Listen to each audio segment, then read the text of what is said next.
내 아이가 많은 시간을 보내는 제2의 가정이자 태어나서 처음으로 겪는 사회인 어린이집. 그렇게 자녀를 좋은 어린이집에 보내기 위한 부모님들의 고민과 노력은 신중함을 넘어 치열하기까지 한데요.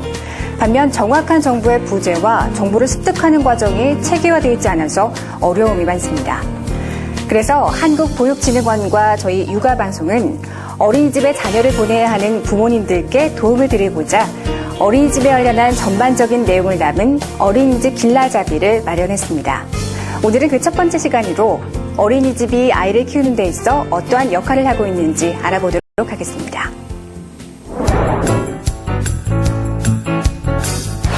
어린이집은 어떤 곳일까요? 어린이집은 영유아를 위한 최하위 교육기관으로 6세 미만의 취약전 아동을 보호자의 위탁을 받아 안전하게 보호 양육하고 영유아의 발달 특성에 맞는 교육을 제공하는 시설이라고 합니다. 어린이집이란 명칭은 1991년 영유아 보육법에 의해 정식으로 확정돼 지금까지 사용하고 있습니다. 현재 전국에는 43,700여 개의 어린이집이 있는데요. 유형에 따라 민간 어린이집, 국공립 어린이집, 가정 어린이집, 법인 단체 어린이집, 사회복지 법인 어린이집, 직장 어린이집, 부모 협동 어린이집 등으로 나눌 수 있습니다. 과거에 비해 다양한 유형의 어린이집이 생겨났고 앞으로도 수요자의 요구에 맞춰 새로운 형태의 어린이집이 생겨나고 다양한 서비스를 제공할 것으로 예상됩니다. 어린이집은 부모 대신 아이를 맡아 돌보는 타가 기능을 수행하는 것으로 시작되었는데요. 사회가 점점 핵가족화되고 여성의 사회 진출이 증가하는 등 달라진 육아 환경에 따라 발전해왔습니다. 이에 따라 어린이집의 수도 최근 10년간 크게 증가했습니다.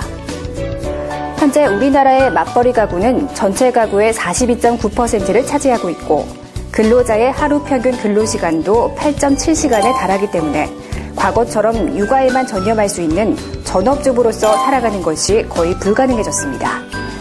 이러한 시대 변화에 따라 엄마 대신 아이의 육아를 돕는 어린이집의 역할이 크게 부각됐습니다. 부모 대신 아이를 맡아 돌보는 타가의 개념으로 시작된 어린이집. 지금도 그 이유만으로 어린이집을 이용하는 걸까요?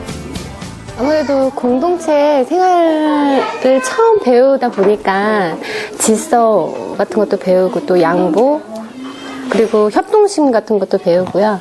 예절 같은 것도 배우고 그런 부분에서 많이 개선이 된 것 같아요. 어린이집 보내면서. 제가 보육하고 있을 때는 좀 어느 정도 한계가 있었거든요. 저 같은 경우에는 이제 우선 맞벌이 부부이기 때문에 집에서 아이를 케어할 수 있는 부분이 이제 어느 정도 한정이 돼 있잖아요. 그런 부분에 있어서 어린이집이 이제 채워주는 부분도 있고요. 아니면 이제 뭐 기본 생활 습관 같은 경우에는 이제 집에서 가르치면 아이가 엄마이기 때문에 말을 많이 안 듣는 경우가 많은데 어린이집에서 그런 걸 배워오기 때문에 스스로 손을 씻거나 스스로 양치를 하거나 스스로 밥을 먹거나 이런 것들에 있어서 좀 저는 도움이 된다고 생각을 해요. 친구들하고 이렇게 좋은 관계를 유지함으로 인해서 또 가정에서만 하지 못했던 그런 부분들을 사회성을 발달시킬 수도 있고 또 뭐 여러 가지 규칙적인 생활들을 할 수도 있고 뭐 또 엄마가 가르쳐주지 못하는 부분도 배울 수 있다고 생각이 듭니다. 이제 어린이집은 단순히 아이를 대신 맡아 돌보는 곳이 아닙니다. 영유아가 건강하고 안전하며 바르게 생활하는 데 필요한 내용과 신체, 사회, 언어, 인지, 정서 등 전인적 발달을 위해 꼭 필요한 지식과 태도를 배우는 교육기관입니다. 오늘날 어린이집의 의미는 세 가지로 요약할 수 있습니다. 첫째가 맞벌이 가정을 위해서는 가정을 대신해서 아이들을 안전하고 따뜻하게 돌봐주는 곳이라는 의미가 있습니다. 두 번째는 오늘날처럼 핵가족화되고 소자녀화된 현대사회에서는 아이들이 적기에 사회성을 배우기 위해서 가정으로서는 한계가 있습니다. 따라서 어린이집은 인생 최초의 사회생활이 이루어지는 곳이라는 의미가 있습니다. 그리고 세 번째로 아동의 지적 능력, 정서적, 신체적 발달, 그리고 도덕성, 인성 함양 등 전인적 발달을 위한 교육이 체계적으로 이루어지는 곳이라는 의미가 있습니다. 물론 가정에서도 아이들의 건강한 발달과 발육을 위해 애쓰고 계시지만 어린이집에서는 전문가들에 의해 체계적인 교육이 이루어진다는 차이점이 있습니다. 아이가 건강하고 안전하며 바르게 자랄 수 있도록 중요한 역할을 하는 어린이집에서는 아이의 각 발달 시기에 맞는 활동을 통해 신체, 사회, 언어, 인지, 정서 발달 등을 돕고 있습니다. 정부에서는 이를 위해 표준 보육 과정을 제정하고 어린이집에 다니는 만 0세에서 5세 영유아들에게 국가 수준의 보편적 보육 과정을 제공하도록 하고 있습니다. 근래 OECD 국가들은 그 자국의 영유아들이 우수한 그 조기 경험을 할 수 있도록 여러 가지 노력을 합니다. 그 중에 하나가 이제 내셔널 스탠다드를 제공하고 있는 건데요. 우리나라 표준 보육 과정도 그것에 해당된다고 볼 수 있습니다. 표준 보육 과정이란 우리나라의 취학 전 영유아가 전국의 어린이집에서 경험하여야 할 국가 수준의 바람직한 보육 및 교육 내용을 전개해 놓은 것이라고 볼 수 있습니다. 0-1세 보육과정, 2세 보육과정, 3-5세 보육과정으로 나뉘어져 있고요. 3-5세 보육과정은 누리과정이라 그래서 어린이집과 유치원에 공통으로 적용되는 과정입니다. 어린이집 등원부터 하원을 이루는 모든 활동 시간이 아이의 발달을 위한 보육 과정인데요. 전문성을 갖춘 교사와 함께하는 일련의 활동이 우리 아이들의 발달에 긍정적 영향을 끼치고 있습니다.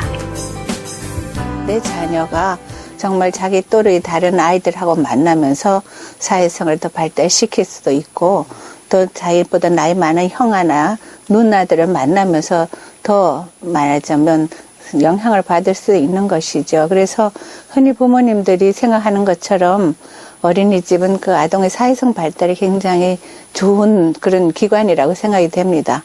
어린이집은 0세에서 5세까지 이게 통으로 쭉 지속적으로 보육하는 기관이기도 합니다. 그래서 처음부터 어린이집에서 쭉 있다가 초등학교에 가도 충분히 그 초등학교 가기 전까지 많은 발달에 준비를 시켜주는 건데 특별히 그 중에서도 뭐 언어 발달이라든지 또 정서 발달이나 그런 자기를 예술적으로 표현하고 이러는 부분에 있어서 어떤 충분한 교육적인 자질을 갖추신 선생님들과 더불어 지내기 때문에 도움이 될 거라고 생각합니다. 그 담임 교사를 맡을 때 정말 그 어떤 전문적인 서적에서 그 연령대의 아이들이 그 어떤 발달 면에서 5개 영역, 언어, 인지, 사회, 정서 이런 부분들에 대한 것들이 정말 0세는 어떤 거고 1세는 어떤 건지 특히 내가 맡은 만이 만 3살이라면 만 3세의 발달적인 면을 정말 고려해서 이 아이들한테 개인적인 어떤 그런 차별성이라든지 개인 간의 어떤 차이를 인정해주고 아이들한테 정말 상호작용 이런 것들이 굉장히 중요한 부분이어서 오히려 그 전문가는 전문적인 이런 어린이집에서 교사한테 아이를 키우게 하는 것들이 아동 발달에도 많이 도움이 되지 않을까. 우리 아이들이 태어나 처음으로 접하는 작은 사회 어린이집. 그 안에서는 선생님과 또래 친구들을 만나고 생활하며 한층 더 성장하게 됩니다. 부모에게는 든든한 육아의 조력자이며 아이에게는 제2의 가정인 어린이집, 현대사회 육아에 있어서 꼭 필요한 존재로 자리매김하고 있습니다. 옛말에 한 아이를 키우기 위해서는 온 마을이 필요하다는 말이 있습니다. 육아의 어려움과 함께 여러 사람의 도움이 필요하다는 내용을 담은 얘기인데요. 현대사회에 있어서는 어린이집이 그 역할을 대신해주고 있다고 생각됩니다. 다음 시간에는 우리나라 어린이집 역사와 현황, 그리고 내 아이에게 맞는 어린이집 정보를 얻을 수 있는 방법에 대해 살펴보도록 하겠습니다.